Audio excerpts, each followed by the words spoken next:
The church is still in the growing process in the Netherlands. The missionary work was really successful there. There's actually a monument in a place called Friesland. That's where I started my mission. That's one of the provinces. There's a monument there to the first person baptized. And it's really interesting that they had a lot of success. And I had the opportunity to look through the baptismal records of the church over the decades that the missionary work has been going on there. And there aren't as many members as you'd expect. And that's because they all immigrated to Utah. And so the church has had a presence in the Netherlands for a long time. But it really is still in that growing phase right now. They have 4 stakes, and the current mission plan is Operation Build a Stake. It's where we're going for a 5th stake. There's a prophecy about our mission, about Belgium and the Netherlands, that was spoken by one of the prophets. If I remember correctly, it was President Benson. And he said that there will come a day when there are 40 stakes of Zion in the Netherlands and a temple. There's currently a temple and 3.5 stakes. The other half is in Belgium. And so that is President Robinson's plan. He said, this is something that the Lord wants us to do. You don't get to 40 unless you go to 5. And so that's our goal, is working to get that 5th stake built. And there is a temple. It sits in Den Haag, The Hague, and it's actually quite a nice temple. It's a really beautiful little temple there. It's the only temple in the world that is built below sea level, because everything in the Netherlands is below sea level. That's one thing that will really hit people, is if they come from a high altitude place, like I do, then you'll feel like you can run forever because you live below sea level for a lot of your mission.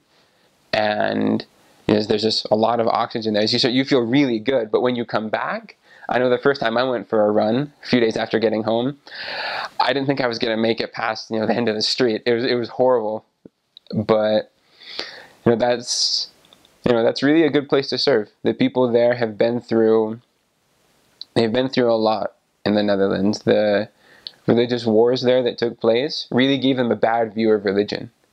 And there are still people that believe, but they're always a little skeptical, particularly of churches that claim to be the church, to have some greater truth. And you kind of respect that, knowing their history and knowing their past. And Dutch people are they're very open with you. That's one thing that you notice very quickly, is that they consider manners to be something that's not, they have a different idea of manners. If they think your tie is ugly, they will tell you your tie is ugly, and they will look you right in the eye when they do it. And they'll be surprised if you're offended, because that's a very Dutch mentality, is to simply see something and say something. And you learn really quickly not to get offended by that. And honestly, if you start to give it back, they'll appreciate that. Not that it's a license to be rude and say, well, you know what, your house is tiny. You don't do that. But if you're honest and direct with them, they will appreciate and respect that. Because that's part of their culture, is you say it how you see it and how you feel it. And that's something that I really came to love about Dutch people, is that you could be blunt with them about the gospel and say, look, you're not getting an answer because you're not doing this or because you're doing that. They understood that you were being open and straightforward with them out of a desire to help them. And they respect that. That was one thing I always noticed. Even the people that turned us away or that talked for a little while but weren't interested, they always said, thank you for coming. We were like, it's great that you spend your time doing this. It's not for me, but I hope you find success with someone else. And many of them did mean that. A lot of them would be willing to say, this isn't my thing, but try this guy, maybe a few houses down. I think they're religious. And it's not so much that they themselves don't believe in God, but it's something that's very private to them. It's something that they don't feel very comfortable discussing with people they don't know very well. And that's something that, you really learn to respect. Religion is something that's very personal in everyone's life, and the Dutch people are no different in that respect. They're maybe a little quicker to brush you off, but it's not out of I don't think there's a God. I think there is a God, but I don't feel comfortable talking about my beliefs with other people. And that's something that I know kind of catches you by surprise at first. You get this idea that it's a godless country full of wickedness and sin, but it's not. It's a country full of people who are doing the best with what they have. And they do have ideas about God and how he works with his children. They just might not want to discuss it with you on the doorstep. When I first got to the mission, there were about 60, or 60 to 80. When I left, there were about 160 plus. So we've about doubled in a couple of years. It's all of the Netherlands and the northern half of Belgium, because they speak Dutch there. In the southern half, they speak French, so we don't go into that half. Nobody would understand us, it wouldn't work. And it's really kind of an interesting thing that you see a big cultural divide between the Netherlands and Belgium.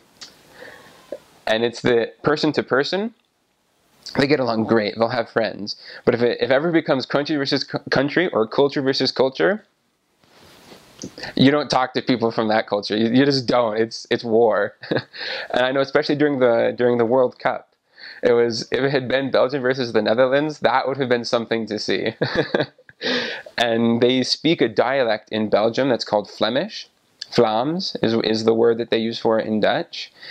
And it's not that hard to understand after you get used to it. There are some peculiarities about how things are pronounced or different words, but it's worth the time to learn. You don't have to. They'll understand you if you speak ordinary standard Dutch to them, but I learned it when I was in Belgium, and that was a big help. They immediately notice, hey, he sounds like us. He's trying to understand and to accept our culture. He's not just saying, oh, I speak Dutch, blah, blah, blah. He's trying to understand the way a Belgian feels and thinks, and they really respond to that. They laugh when you ask them, well, how do you say this in your language? Or when you try to pronounce something they appreciate that a lot. Belgians and Dutch people will really respond if they see an honest effort to learn their language, and they're not afraid to help you if you ask.